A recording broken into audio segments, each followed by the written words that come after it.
Hi, I'm Mara Webster with In Creative Company, and thank you so much for joining us for one of our talks today. So thrilled today to be talking about all things Netflix's The Chair. We have Amanda Peet, who is the creator, showrunner, writer, and executive producer of the series, Sandra Oh, who is an actor on the show and also an executive producer, and actor Jay Duplass. And Amanda, I wanted to start by talking about a lot of the writing process, because I think one of the things that's really stunning when you step back and look at the scripts and look at the dialogue is how much is said that is never said out loud by these characters. There's so many moments of being outnumbered in a room, feeling discounted by someone, and no one's ever actually explicitly saying these things out loud. And there's a real skill set to writing in that way. And so I was really interested in how you approached that when you were working on a lot of these scripts and a lot of the nuances of the larger dialogue of what's being unsaid by these characters. Um, that's a big question, but I think the most sort of fun thing that I learned about writing is from acting, which is basically like, I know it's so obvious, but you know, it's so much more fun as an actor to play, to have subtext.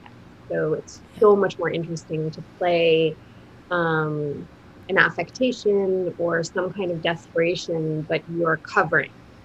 So I always find that whenever I'm writing, I try to make something as playable as possible and have used being an actress for so long to try to do that. And I think, Jay and Sandra are both, um, you know, experts, master actors. So they get it. So there doesn't have to be a lot of exposition or a lot of like, you know, telling the audience where you are psychologically. Like, I don't think that's that much fun, especially in a romance. It's really fun with a romance to have people who aren't fully aware of how attracted to each other they are. That's like very exciting to watch when they're just like, what? I'm not attracted to you. What? I find that to be really exciting. So, yeah. And then Sandra, one of the things that's really striking about your character is she's drawn into this profession and this space in academia because she has such a passion for teaching.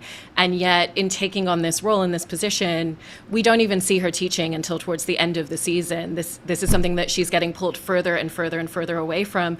And I was interested in kind of the emotional landscape of a character who no longer has time to nurture their passion and the thing that really gives them that drive and that connectivity and being in a room with students, and for you, how that shaped some of the emotional fabric of her as a character. Great question. Well, you see like a day in the life of Professor Kim in a new job, right? And you're correct that you see someone who is not only trying to find balance, is just trying to do her job the best way she can, and how she starts at the beginning, fresh face, and it's like it's gonna be great, and by the end of episode 5, she's weeping in the bathroom, you know um, and I think that's quite true to life, honestly. When one moves into the position of power or authority or responsibility, your scope gets wider.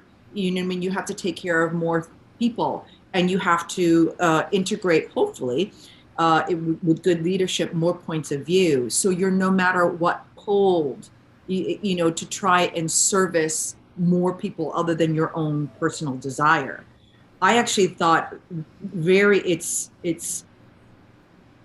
Amanda's decision dramaturgically to not see Ji-Yoon teach till the very end was excellent, because you're reminded, and you're reminded because she is reminded, because we see her, you see how she is back in the element of why she's doing everything she's doing, why she's actually decided to become the chair, why she wanted to be the chair.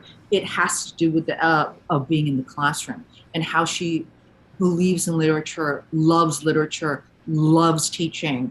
Um, and it's also, that's a one also beautiful way that she and Bill are so profoundly matched and bound together. Even on opposite sides of the table, let's say at the end of the series in episode 6, it's like you know, they're going kind of head to head there, but they connect in the moment of literature, for their love of literature. I don't know Yeah. that's there's No, something. no, I love all that detailing. And then Jay, I was interested for you in the journey of creating a character and really building this foundation of who he is, and then almost deconstructing it. You know, looking at who was he when he wasn't dealing with grief every day? Who was he when he was more connected to his students, when he was writing? Because you're looking at him at such an interesting stage of grief. It's not the immediate aftermath, but it's the way that it just stays with you and lingers and still impacts decisions and actions that he's making as a character throughout the whole series. And so was very curious about how you built the initial foundation of who he would have been at that point, and then kind of almost stripped it away. You might be giving me more credit than I deserve. You know, what I will say is that the timing of Amanda anointing me to go to Pittsburgh in peak COVID and cause problems, and also like bring fun to a somewhat impossible situation, was that was the right match. And I feel like that's how I generally work, is more energetically as opposed to intellectually, in terms of like baking in academia or intellectualism into the character. I mean, I went to like Catholic prep schools growing up, and all the people that I went to high school with went to Ivy League schools. I chose not to. But I think there was some differential in like me being the dad of 2 children during a pandemic, and being overly take myself too seriously writer director, who then was like, get your ass on a plane, go to Pittsburgh and do bad behaviors, and chase, Show your butt. show my butt and chase Sandra Oh around this campus relentlessly. And I was like, yeah, that's what needs to happen. And I knew that, you know, the core is an intellectual person who loves this life and loves students and loves all that, but it's just so buried in his desperate need to belong, you know. So I was really just playing the role of an orphan, I think, who was just desperate to reconstitute a family. And then Amanda, I wanted to talk about some of your influences in creating this, because you've cited how movies like Tootsie and Broadcast News, and how you really wanted it to feel like a workplace comedy. And that's almost why the tension builds so much, because you are creating this ecosystem and this bubble. And yet again, you know, there's kind of the larger dialogue of, you know, that line about Sandra's character being handed a ticking time bomb and they just wanted a woman to be holding it is applicable to so many different industries and professions. And yet it's taking place in this ecosystem, in this bubble. And so were you thinking about wanting to have that wider dialogue and narrative to the series, or were you really thinking about it specifically within the political system of academia and the comedy that brought? Never even the political system of academia, but this is a workplace. Yeah. This is someone who's a supervisor. This is someone who has incredible simpatico with this other colleague. He happens to be a white man. Times have changed, and go. So deeply important to me, and this is something Sandra and I talked a lot about, is just, which I know all writers talk about, but Sandra helped me definitely just stay very specific to these people, this day, this set of circumstances. I always think about I'm Jewish, but I always think about the Seder, you know, why is this night different from any other night? So, and I'm so deeply inspired by George Saunders, the writer who talks so much about, you know, someone's personal circumstances. There's no point in telling a story unless you're going to really get in there. And so the idea that we were going to touch on some political issues, some cultural issues that are relevant right now, like it occurred to me, like, I'm not an imbecile, but I set out to make this love story between these two people on this day in this circumstance. And some of that becomes political because, I mean, it was very moving to me, for example, to talk to professors who told me that it was incredibly difficult to be in your late 30s, early 40s and vying for tenure at the same time that you're supposed to be potentially having a baby if you want to have a baby. Like, it's the end window. I found that to be incredibly moving. So these things may seem political in the end when you see the show or you read whatever story, but to me, it's just someone's personal journey that is like, the more specific you can get, the more compelling it is. And Sandra definitely helped me stay that course. And like we were saying before, like, it's not a checklist. Like, it's just about telling Ji-Yoon's story today. You know, this is, her parents immigrated, her mom got cancer. She had a boyfriend, she hit 38, she made this decision. It was wrenching. I find that to be, the more I can imagine that person's specific journey, the more I just forget about all the issues and ideas. Yeah. I can't write to an idea or a political stance. Like, I can't. If I were really smart, I would, like Tom Stoppard. Yeah, but the thing is, she did. But you did. Do you know what I mean? That's the talent and that's the skill of it. That she did the day in the life of a character, right? No matter what, you're going to see, like, as all of us are. If it's someone had a close-up camera on us through our life through a week, how many times would we fuck up? How many microaggressions would happen to us? How many times would you have to deal with an exterior larger system that is oppressing you? I mean, like, and everyone here is healthy and well, and you know what I mean? Like, you're still dealing with these issues. So hey, it's Amanda Peet and Tom Stoppard. Yeah, the actions are personal, but the fallout is political, and that is how life unfolds. And that's why people get in trouble too, but it's also how it works. Yeah. But Amanda Peet is a brilliant human being who also knows how to analyze the fallout happening, and also open the room to discussion as to, is this the fallout of where we're going? Is this the story that we want to tell? What does this mean? And include all the voices who are there. That's what I'm so proud about in terms of the show. I mean, even for instance, like with a scene where I guess they're on the quad and Bill is basically losing. He's experiencing the turn of the tide in real time.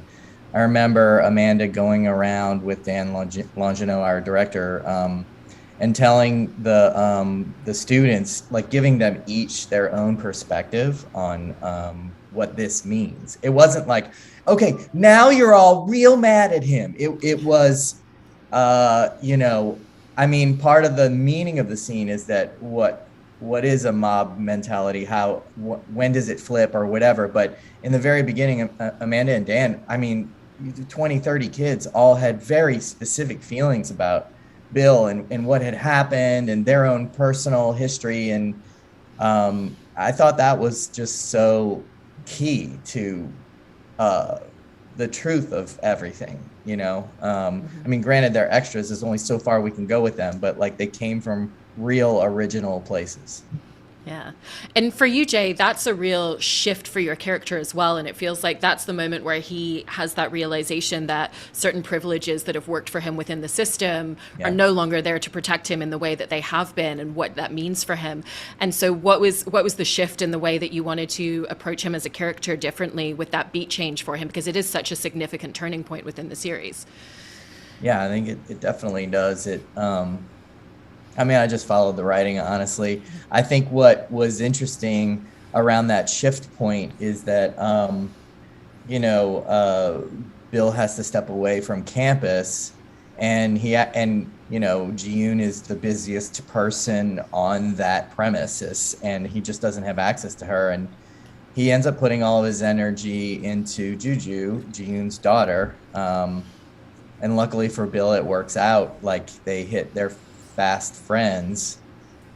But I just shifted all of my energy into her. And I just also just love that the truth of, if you're going to court a grown woman that has a daughter and a father that is going to, that is embedded in her life, you're going to have to court them too. And I just thought that was so well observed. And as a middle-aged man, I found it incredibly sexy, because of course what we find sexy changes over time. But I just thought it was the sexiest storyline ever to really help Ji-Yoon raise her daughter, and to also befriend her father and become a part of their experience, I guess, integrating.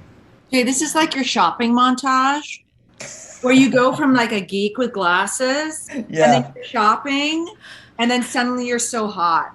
So it's just like, I'm gonna make dinner for that kid. And Oh, I'm absolutely. that father over.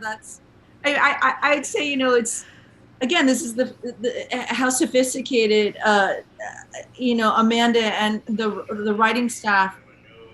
It's about understanding it's putting characters into interesting circumstances, because what Jay was talking about is at that point, Bill and Ji-Yoon's friendship gets extremely strained, and then it's always even more complex because the lack of boundaries that they have. Like, she needs help.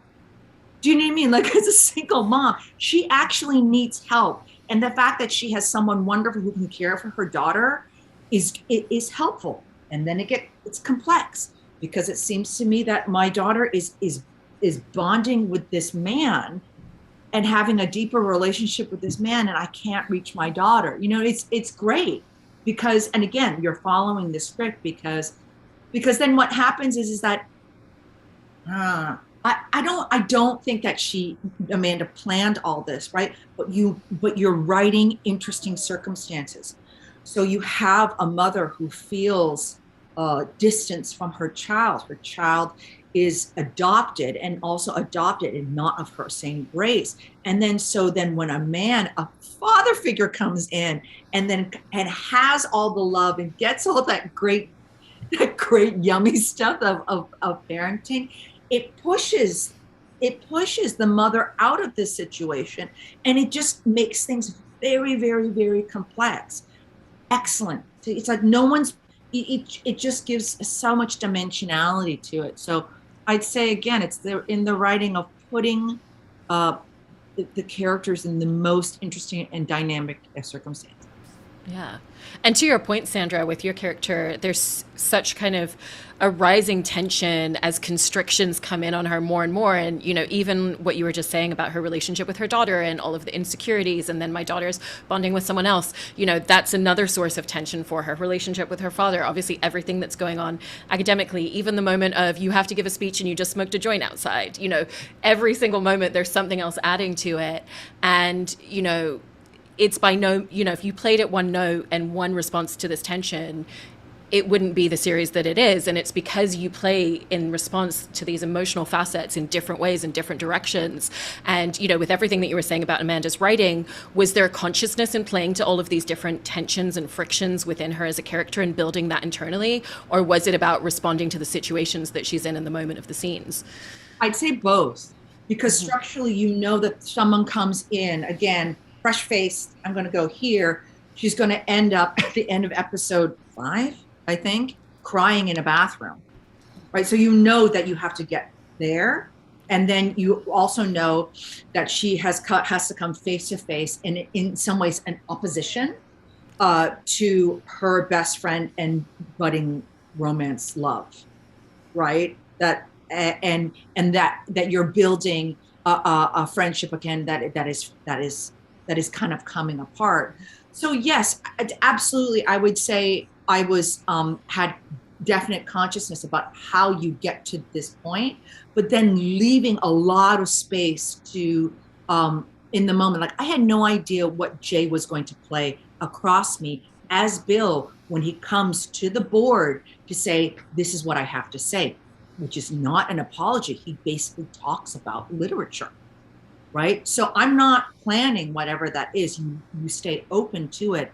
And then, the camera captures what it captures, which is mostly how they are should be together, how they should be together, and how the things that are bonding them together, which is again the love of literature. So you leave a lot of space for what is going on in the scene. But again, it was built very well. Yeah. And Amanda, I also wanted to talk about the way in which you had to work creatively as a showrunner on this, because it sounds like the pacing and the way that you were filming, everything was incredibly fast. You had COVID restrictions, not being able to have conversations and rehearsals the same way that you would usually. And it sounds like there were so many spontaneous moments that came to screen actually as a direct result of that, and that you were always just very on point and ready to respond to things. So even Bob Balaban throwing a coat over a coat rack and it falling on the floor, being something that was constructed in the moment. And so I was interested in obviously there's so many challenges to working fast, but for you, if there were also kind of creative things that came out of it and having to work that way. I think so. I think that, oh, I hope I don't sound like annoying, but I think that when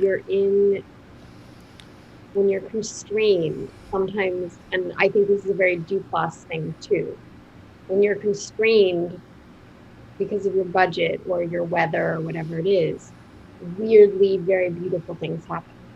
And I think when you have a very bloated budget, it's possible that there are just too many choices. It's like the problem with our culture. It's a problem with America.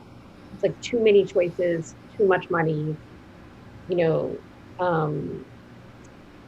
think when you have a gun to your head, you really have to call out the essence of something. What's the most important thing that I'm trying to say right here? What's the funniest thing that could happen here, whatever it is. And then the other thing is just being insanely lucky with people like Jay and Sandra, who were willing to be actors, but then also not be coddled by me, but rather have me take them aside and be like, we're fucked. We're fucked. We have 5 minutes to shoot the scene, or we're never going to get the scene. We're going to have to move it into like this field in like outer Pittsburgh in the snow, which is not correct for the scene or whatever. Like Bernie's going to make us move it to blah, blah, blah, some other location.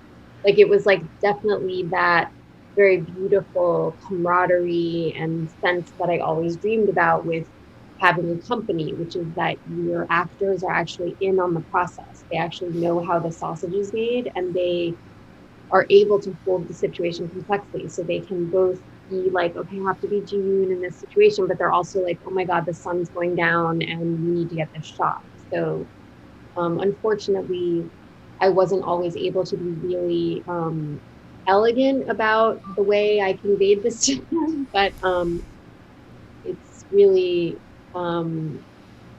my luck that I have such, master experts who are able to be like, okay, got you.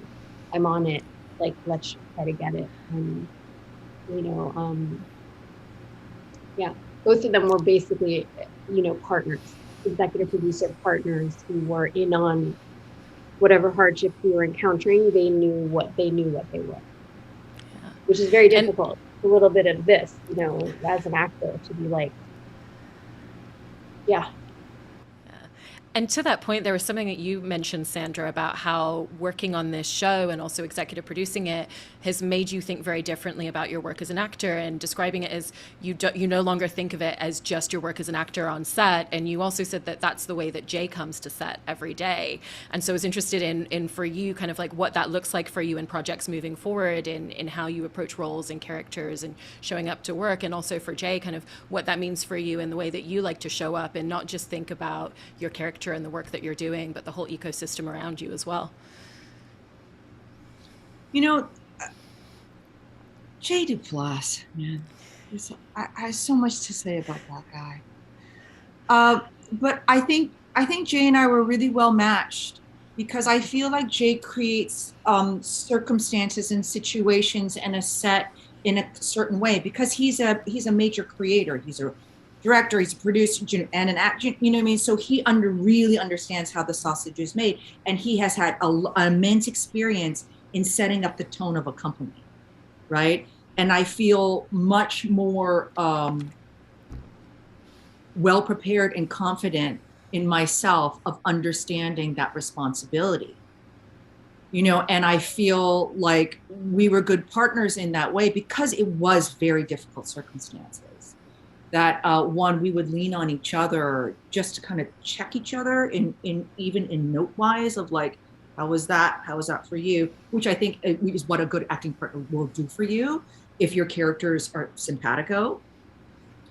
But I learned a lot from that. It's like how you are is number one on the call sheet. I mean, we've all experienced it. It's like whoever's doing that, who's ever that, is setting a tremendous tone. And you can take that seriously, or you can not, right? And I feel like Jay would takes that seriously no matter what. That and he's not thinking about it. That's just the way that he's built. And I feel like I just want to be built like Jay Duplass. But your question about how going forward, it's like I've mentioned this before. You know, if one is able to work to the point where you can get an EP credit, for me, that just means having access to the creator, and for it to be a much more collaborative situation. That's not the case for every single project. You know what I mean? So, but the ones, particularly this one, it was like I really and how open and how Amanda knew that she needed good partners. That says a lot about her in the role of leadership. It's not just like, right? She's smartly put good partners around her who all are like, okay, let's make this thing as best as we can. And so I was really, really pleased to be a part of that. And for you, Jay? These two women right here are just astounding human beings, and I just feel unbelievably lucky to just make a piece of art with them. I think I've learned more from Sandra as an actor than anybody I've worked with, and I've been, in my short acting career, I've been weirdly lucky to just like walk into situations with ridiculously heavy hitters.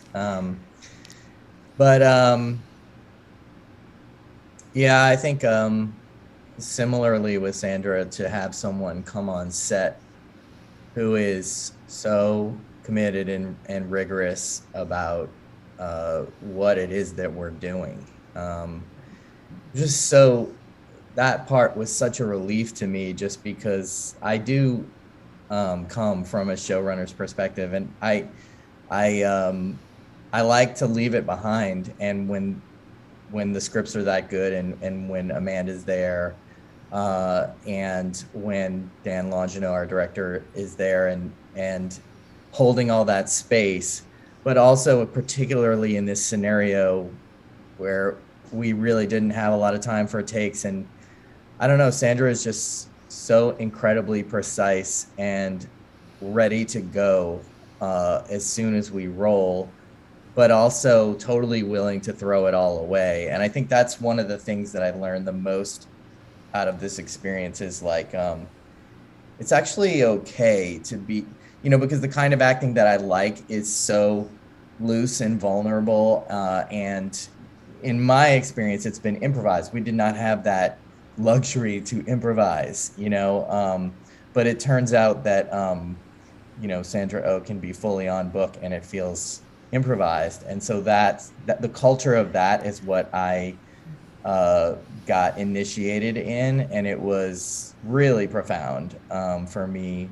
But I do think that it's the assembly that Amanda put together of just, you know, her gut instinct of these are the human beings that it's going to take to make a show in these incredibly difficult circumstances. The fact that the show is good is astounding to me. I mean, the fact that we finished shooting the show is kind of a miracle. So I don't know. I just feel like wildly grateful for the whole process.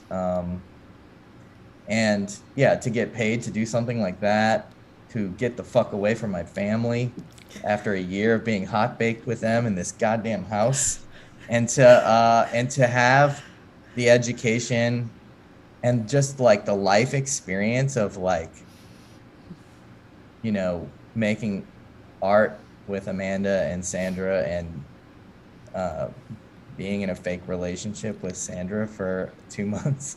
It's pretty great thing to be able to do in your life.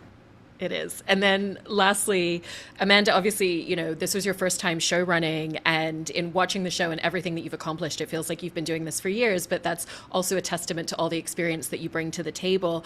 But I was interested in not only what were the things that you felt very prepared for because of your time on set so much and working as an actor and experience in the industry, but what were the things that you found as a showrunner that no matter how much experience you have, you can't learn until you actually do the job of running a show?